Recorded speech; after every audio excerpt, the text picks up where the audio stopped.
బటన్కి వెళ్ళి normal method ఏంటి, start బటన్కి వెళ్ళి ఆల్ ప్రోగ్రామ్స్ అని చెప్పేసి మైక్రోసాఫ్ట్ ఆఫీస్లోకి వెళ్ళి ఎంఎస్ వర్డ్ సెలెక్ట్ చేయడం, ఇది నార్మల్ మెథడ్. సెకండ్ మెథడ్ ఏంటి, విండో ఆర్ అని టైప్ చేయండి కీబోర్డ్ నుంచి. విండో ఆర్ అని టైప్ చేయగానే మనకి ఒక రన్ డైలాగ్ బాక్స్ అనేది వస్తుంది. ఈ రన్ డైలాగ్ బాక్స్ లో విన్ వర్డ్ అని టైప్ చేయండి. విన్ వర్డ్ స్పేసెస్ లేకుండా విన్ వర్డ్ అని టైప్ చేయండి. ఆటోమేటిక్ గా మీకు వర్డ్ అనే అప్లికేషన్ ఓపెన్ అవుతుంది. ఈ వర్డ్ అనే అప్లికేషన్ ఓపెన్ అయిన తర్వాత ఇక్కడ మీరు చూసుకున్నట్టయితే ఇది ఒక విండో అంటాం. విండో అని ఎందుకు అంటామంటే which is having title bar, minimize button, maximize button, close button ఉందని మనం విండో అంటాం నార్మల్ గా. అండ్ ఈ లెఫ్ట్ సైడ్ లో ఉంది ఆఫీస్ బటన్. మనం ఇంతకు ముందు సెషన్ లో ఈ ప్లేలిస్ట్ లో ఉన్న ఫస్ట్ సెషన్ లో మనం క్లియర్ గా చూసాం. ఆఫీస్ బటన్ లో ఏమేమి ఆప్షన్స్ ఉంటాయి, ఎలా వర్క్ అవుతుందని చూసాం.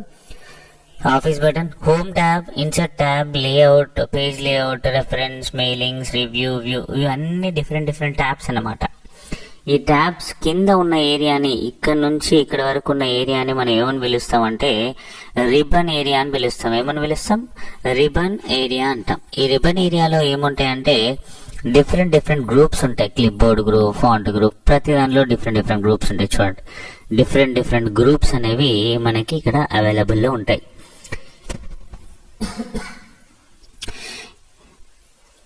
ఈ గ్రూప్స్ లో ఉన్న ఆప్షన్స్ ఏంటి, ఇవన్నీ ఏంటి అంటే మన సెషన్ లో చూద్దాం. అండ్ ఇక్కడ కింద కనబడుతుంది కదా ఈ వైట్ స్పేస్, ఇది మనం ఇంటర్ఫేస్, వర్డ్ యొక్క ఇంటర్ఫేస్ ఏంటి, పేజ్ అంటాం. ఈ పేజ్ అన్నమాట. పేజ్ కి లెఫ్ట్ మార్జిన్ ఉంటుంది, రైట్ మార్జిన్ ఉంటుంది, టాప్ మార్జిన్ ఉంటుంది, అదే విధంగా బాటమ్ మార్జిన్ కూడా ఉంటుంది. అందుకే కర్సర్ ఇక్కడ ఎందుకు బ్లింక్ అవుతుంది అంటే ఇది లెఫ్ట్ మార్జిన్ ఏరియా, ఇది టాప్ మార్జిన్ ఏరియా. ఇక్కడ రాయడానికి కుదరదు కాబట్టి కర్సర్ ఇక్కడ బ్లింక్ అవుతుంది అన్నమాట. సో ఇక్కడ నుంచి మనం టెక్స్ట్ అనేది టైప్ చేస్తాం. అండ్ ఈ రైట్ సైడ్ లో కనబడుతుంది ఇది వర్టికల్ స్క్రోల్ బార్, ఇది జూమ్ ఆప్షన్. జూమ్ చేస్తే మనకి హారిజాంటల్ స్క్రోల్ బార్ కూడా వచ్చింది. రైట్ సైడ్ కావాలంటే రైట్ సైడ్, లెఫ్ట్ సైడ్ కావాలంటే లెఫ్ట్ సైడ్ మూవ్ చేయొచ్చు. అదే విధంగా లెఫ్ట్ సైడ్ లో ఉంది ఇక్కడ స్టేటస్ బార్ అనేది ఉంటుంది. ఎన్ని పేజెస్ ఉన్నాయి, ఏంటి, ఏ పేజ్ లో ఉన్నాం అనేది డిస్ప్లే చేస్తుంది, ఎన్ని వర్డ్స్ ఉన్నాయనేది కూడా డిస్ప్లే చేస్తుంది. ఇది overall introduction. And MS word లో హోమ్ ట్యాబ్ ఏం చేస్తుంది, ఇన్సర్ట్ ట్యాబ్ ఏం చేస్తుంది ఒకసారి చూద్దాం. హోమ్ ట్యాబ్ అనేది టెక్స్ట్ యొక్క మ్యానిపులేషన్స్ ఏం చేయాలన్నా కూడా హోమ్ ట్యాబ్ యూజ్ చేస్తాం. టెక్స్ట్ మ్యానిపులేషన్స్ అన్ని ఎందులో ఉంటాయి, హోమ్ ట్యాబ్ లో ఉంటాయి. మరి టెక్స్ట్ కాకుండా ఎంఎస్ వర్డ్ మనం యూజ్ చేసేది టెక్స్ట్ కోసం. టెక్స్ట్ కాకుండా ఏదైనా పిక్చర్ ఇన్సర్ట్ చేయాలి, లేదంటే టేబుల్ ఇన్సర్ట్ చేయాలి, లేదంటే ఇంకా ఏమైనా చాట్స్ ఇన్సర్ట్ చేయాలి, అంటే ఎక్స్ట్రా థింగ్స్, టెక్స్ట్ కాకుండా ఇంకా ఎక్స్ట్రా థింగ్స్ యాడ్ చేయాలనుకుంటే కనుక ఇన్సర్ట్ ట్యాబ్ లోకి వెళ్తాం. ఇన్సర్ట్ ట్యాబ్ అనేది టెక్స్ట్ కాకుండా ఎక్స్ట్రా థింగ్స్ ని యాడ్ చేయడానికి యూజ్ చేసేది. అండ్ పేజ్ లేఅవుట్ అనే ట్యాబ్ ఉంది కదా, ఇది ఎందుకు అంటే పేజ్ ని సెటప్ చేసుకుని ప్రింట్ ఎలా తీసుకుంటాం, ప్రింట్ కోసం మనం అడ్జస్ట్ చేసుకోవడానికి ఏమేమి చేయాలనేది పేజ్ లేఅవుట్ లో ఉంటుంది.